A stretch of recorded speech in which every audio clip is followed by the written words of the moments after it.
China sideways है। प्रथमेश, जो दूसरा बड़ा फैक्टर बाजार में है वो स्लो डाउन को लेकर है, रिसेशन फियर्स को लेकर है। क्या वो एक फैक्टर हम ऑलरेडी बाजार में फैक्टर इन कर चुके हैं, या फिर आपको लगता है कि अगले साल की शुरुआत इसी लिहाज से ऑन द वीकर साइड होगी? और दूसरी बड़ी बात ये कि जिस तरह से हम देखते हैं कि साल खत्म होता है, नया साल शुरू होता है, जनवरी के पहले 14 दिन यहाँ पर यूजली रीएलोकेशन में जाते हैं, वेटेजेस के हिसाब से जाते हैं कि किस कमोडिटी या किस एसेट क्लास को कितना पैसा एलोकेट हो रहा है। क्या हम उसका इंतजार करेंगे? थिंक मैं यहाँ पे दो पार्ट में आंसर करना चाहूंगा। अगर रीएलोकेशन की बात है तो कोई भी मेटल्स का परफॉर्मेंस 2022 में अच्छा नहीं रहा है।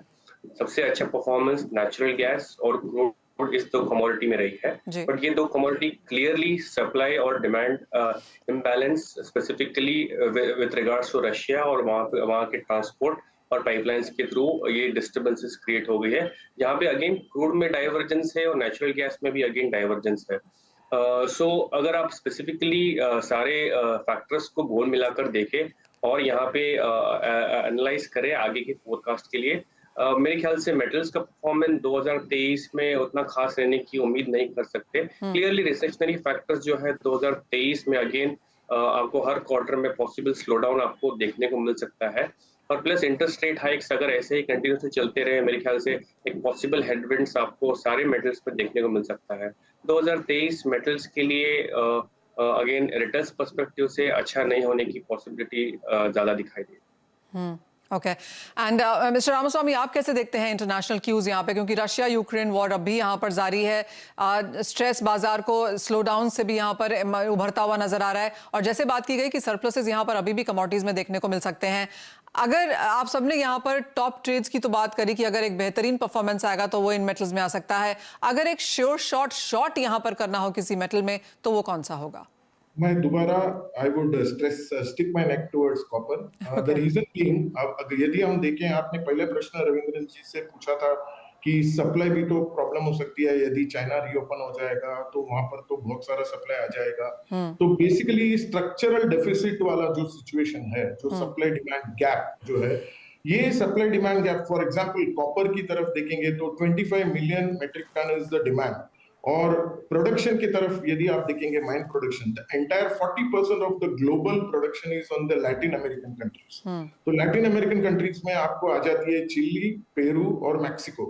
तो ये सारे 40% के, और वहां पर क्या हो रहा है, वहां पर एक फिस्कल अनसर्टेनिटी, पॉलिटिकल अनसर्टेनिटी का सिचुएशन है। तो वहां से जो प्रोडक्शन में एक सप्लाई गैप जो मैंने बताया, वहां से भी एक थ्रेट है कि वो सप्लाई गैप विल बी फिर भी बरकरार रहेगा, gap will be still widening और इंक्रीजिंग। रही बात चाइना फैक्टर बोला आपने, जो mine production China contribution towards copper is only 9%। तो हमें नहीं लग रहा है कि ये सप्लाई गैप फिल हो जाएगा। तो आपने दोबारा पूछा कि कौन सा बेस मेटल में फिर भी आप कहेंगे taking all the global cues, I would stick my neck towards copper. Copper is likely to cross the 800 mark also in the second half of 2020। Alright, तो एक बड़ी रेंज यहाँ पर जरूर रह सकती है, लेकिन जैसे सभी वहाँ पर बार बार कह रहे हैं कि बिकवाली करके ही यहाँ पर काम करना चाहिए। प्रथमेश, ये सवाल आपसे है, हमने देखा एवरग्रांडे जो चाइना की कंपनी है, जिस तरह की कंसर्न्स वहाँ पर हुई, वो भी एक बड़ा रीजन था काफी सारे मेटल्स गिरने का, लेकिन अब सुनने में आ रहा है कि एवरग्रांडे यहाँ पर 640 प्रोजेक्ट्स जो कि बेचे जा चुके हैं लेकिन डिलीवर नहीं किए गए हैं, उन पर अब यहाँ पर फिर से बात करेगा। इसके अलावा बाजार को अब ये भी लगता है कि थोड़ा सा यहाँ पर चेंजिंग ऑफ मैप रह सकता है, क्योंकि इंफ्रा डिमांड हम यूरोप से भी आता हुआ देखेंगे, एशियन कंट्रीज, यूएस से भी यहाँ पर शायद बरकरार रह सकती है, तो मेटल की डिमांड थोड़ी सी यहाँ पर फ्रैगमेंट होती हुई नजर आएगी, चाइना में सेंटर नहीं रहेगी शायद।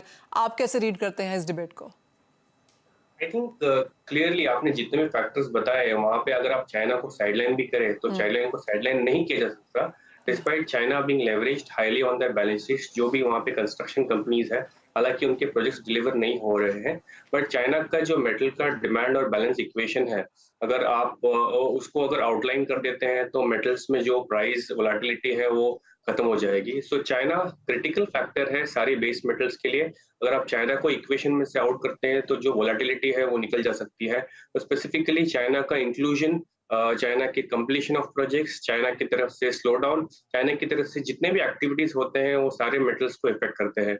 तो yes, you cannot really sideline China. It will all go hand in hand with all the other factors that is happening. All right, point taken. एक फाइनल सवाल